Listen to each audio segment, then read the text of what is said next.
On va où, Milo? On va à Miami. C'est parti! Hola tout le monde! J'espère que votre semaine s'est bien passée. On est super content de vous retrouver comme tous les dimanches pour partager avec vous nos aventures d'expatriés aux États-Unis.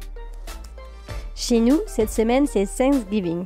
Mais au lieu de s'enfermer à table devant une grosse dinde farcie, on a décidé de partir en road trip à Miami, une ville que nous connaissons très bien puisque nous y sommes restés un mois lors de notre premier road trip autour des États-Unis. Miami Beach, Little Havana ou encore un tour d'aéroglisseur dans les Everglades, des incontournables qu'on avait déjà testés et partagés avec vous dans une vidéo précédente.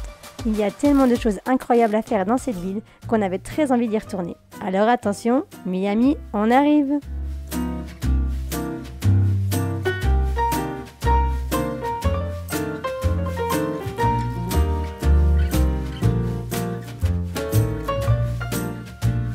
Nous voici au Cypress National Preserve. Alors comme ça fait pas rêver, hein. C'est sur le bord de l'autoroute, tu t'arrêtes un petit peu, t'as des poubelles qui débordent, ça sent pas bon du tout, il y a des détritus partout. Il y a un grand chemin de béton. Donc en fait c'est l'équivalent du nord des Everglades. Ça fait partie du National Park. Du coup c'est un petit arrêt rapide sur la route pour avant d'arriver à Miami. Donc on teste, on connaît pas du tout. On va voir ce que ça donne. Bon apparemment il y a un panneau qui dit que les chasseurs doivent s'enregistrer. Donc en fait je suis pas sûre de vouloir y aller. J'ai pas envie de me prendre une petite balle perdue quelque part quoi. Bon bah c'est l'échec. À 10 mètres, ouais mais moi j'ai pas trop envie d'y aller franchement, voilà. T'as la porte, Jérémy il est sans motivé mais moi je trouve ça un peu personnellement il n'y a pas d'intérêt quoi. T'as juste l'eau qui est juste là, qui dit de l'eau, dit alligator qui peuvent se mettre littéralement là sur le bord, qui dit serpent. Personnellement je pense qu'on peut mieux faire. Suivant. Bon bah du coup apparemment la traîne elle est au deuxième arrêt, donc c'est pas la première aire de repos, c'est la deuxième. Donc la voilà là-bas là. Mais nous on est des gros flemmards. C'est aussi grillagé, il y a aussi une porte qui dit voilà. fermée. Ouais, je sais pas, je comprends pas trop, on sait pas trop ce que c'est comme balade, donc je pense que c'est plus pour la chasse. Du coup on a la flemme, on continue.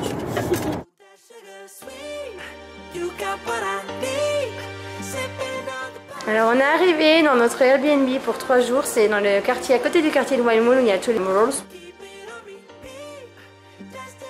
C'est genre une chambre avec un lit de place et le salon avec un canapé convertible, sachant qu'en plus c'est cool parce qu'il y a un petit coin cuisine. Donc il y a tout ce qu'il faut pour 3 jours.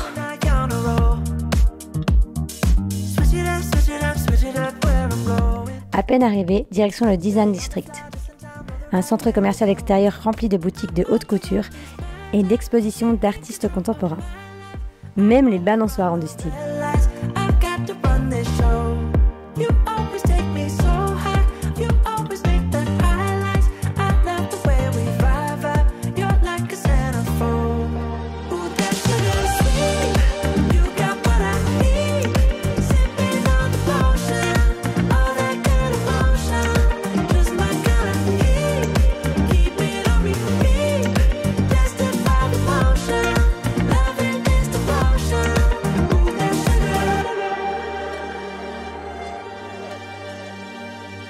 L'avantage de le visiter le soir de Thanksgiving, c'est qu'on était seul dans les rues. Et surtout, les boutiques étant fermées, pas de dépenses inutiles.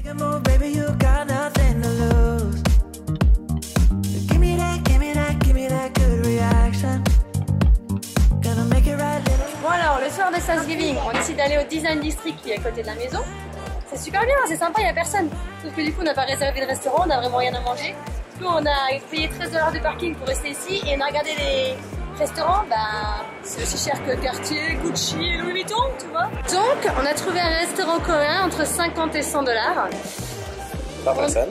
Voilà, par personne. On tente pas, on se fait plaisir, on sait pas quoi faire. Donc, sinon, faut prendre la voiture qu'on parte je sais pas où, puis qu'on sait pas où manger. Donc, on se dit qu'on va tenter parce que le restaurant coréen, c'est nos petits chouchous. On adore ça. Donc on va se faire plaisir une fois sur un resto et après on mangera que des patates le reste de la semaine. C'est parti.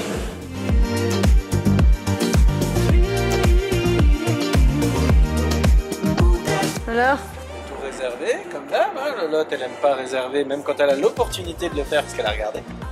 Elle a regardé, il y avait une table de libre, elle l'a pas prise. Du coup on s'est pointé au resto sans réserve, et ben il n'y a pas de resto. Donc voilà, on aurait pu s'en douter, hein, mais comme d'hab, on n'a pas prévu. Hein. On est vraiment pas bon hein, ces derniers temps, je trouve quand même. Hein. Et donc du coup on va rentrer à la maison et puis on va se faire livrer quelque chose en espérant qu'il y ait des restos qui livrent encore. On va finir au McDo.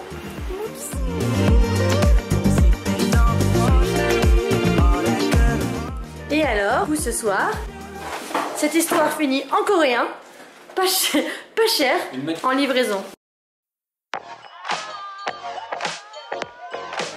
Alors, au programme aujourd'hui, sortie vélo depuis Wynwood jusqu'à Downtown Miami. Et celui qui a la meilleure place de tout le truc, c'est Milo. Parce que carrément, il a la clim, lui. Il a le mini ventilateur, quoi. Et c'est pas un Floridien, ça? C'est clair. T'es prête pour le vélo, Mia? Oui. Tu vas te mettre où, toi?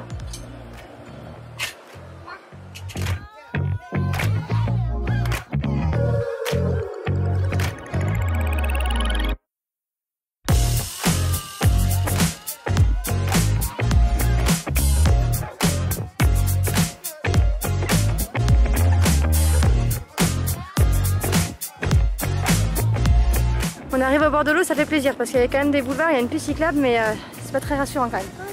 Heureusement à Miami, on peut monter sur les trottoirs en vélo.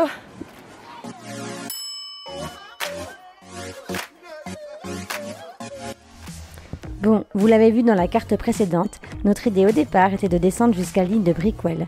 Mais au vu de la chaleur écrasante qu'il y avait ce jour-là, même au mois de novembre, on a finalement décidé de s'arrêter au Bayside Marketplace pour une petite pause déjeuner et puis de reprendre la route direction le Airbnb pour une petite sieste.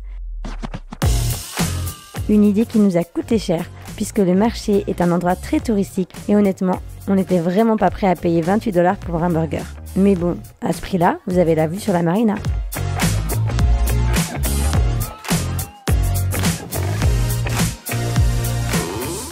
Bienvenue à Miami. C'est le retour des bouteilles en plastique parce qu'ils donnent pas de l'eau du robinet, donc tu dois payer. Et les couverts sont en plastique. Va couper une pizza avec des couverts en plastique, regarde. Je galère.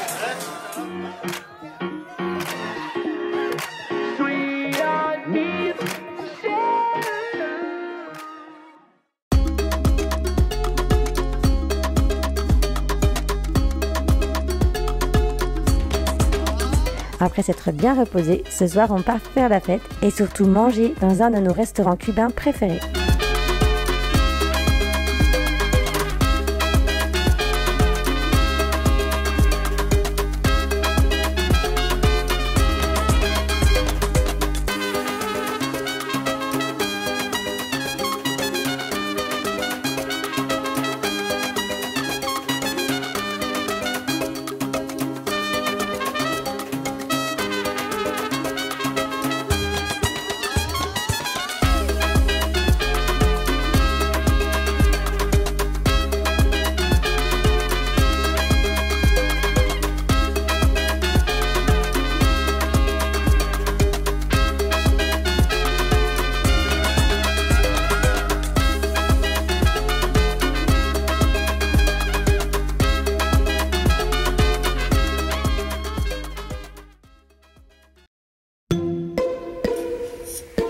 Bonjour.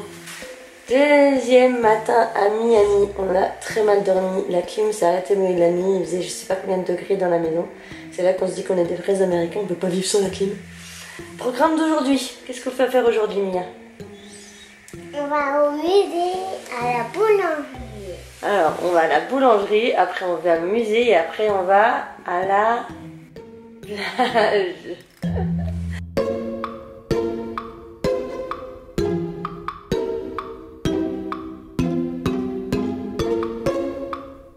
En effet, une amie de Miami nous a conseillé de visiter le musée de la science.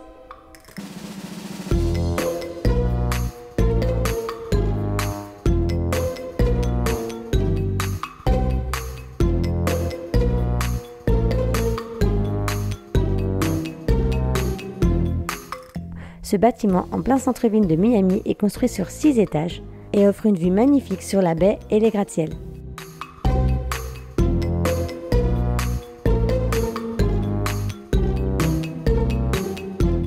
En plus de nombreuses expositions sur le thème de la science, on y trouve un planétarium et un immense aquarium.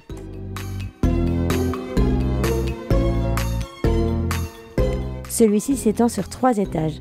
Au niveau 4, le haut du bassin, où l'on peut en apprendre un peu plus sur les animaux locaux et même caresser des raies.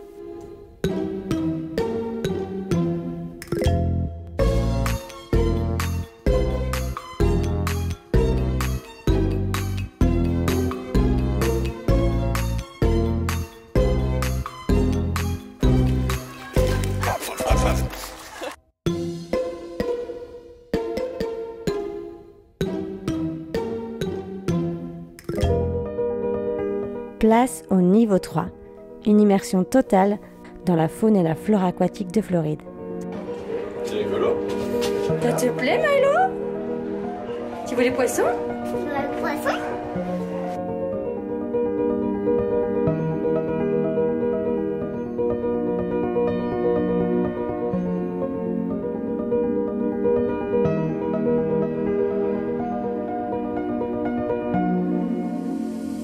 De nombreuses activités interactives sont proposées aux enfants. Tout le monde peut y participer, même les plus jeunes. Mia n'a que 3 ans et honnêtement elle a adoré.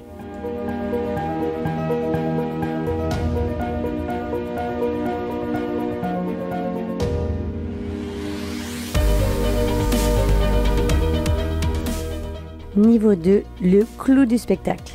On avait vu une photo sur la brochure et on peut vous dire que ce n'est pas du tout exagéré. C'est vraiment impressionnant.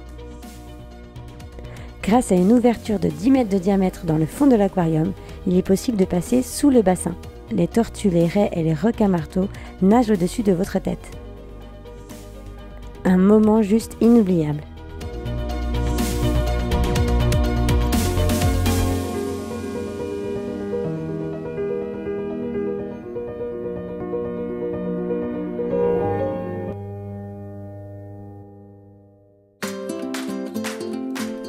Puis, place au niveau 1, le planétarium, et toujours plus d'activités.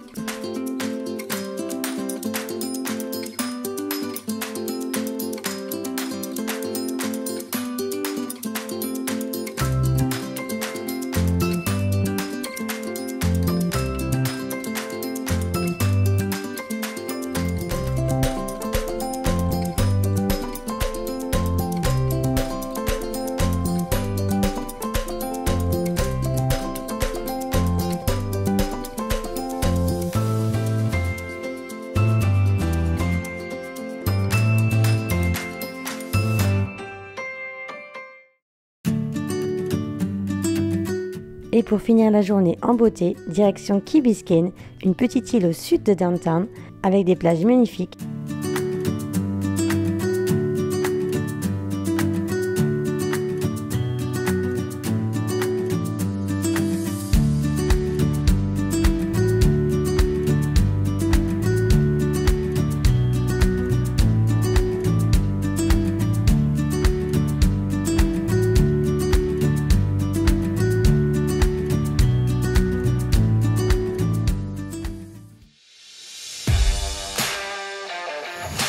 Dernier jour de vacances, il est temps de rentrer à la maison. Mais avant, arrêt obligatoire aux Everglades National Park.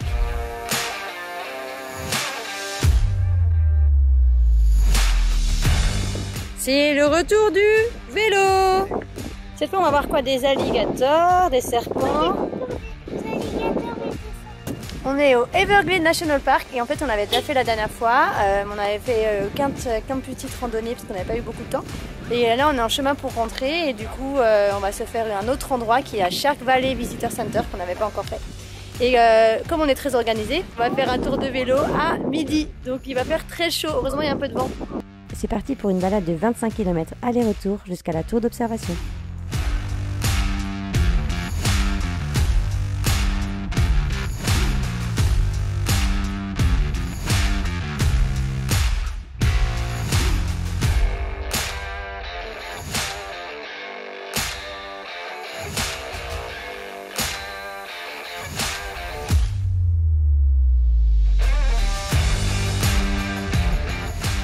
On y arrive!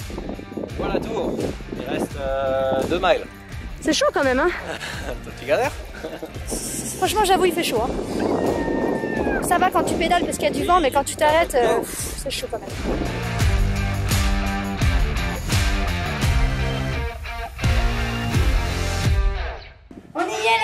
y est, on a réussi, c'est trop beau.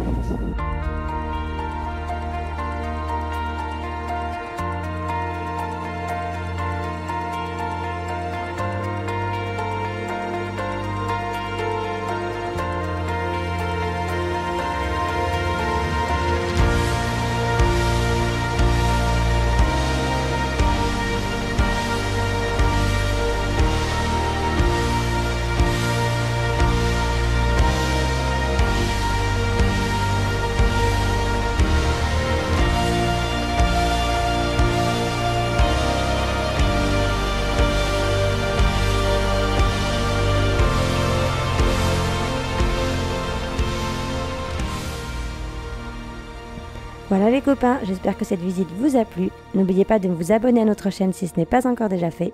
Et on se retrouve dimanche prochain.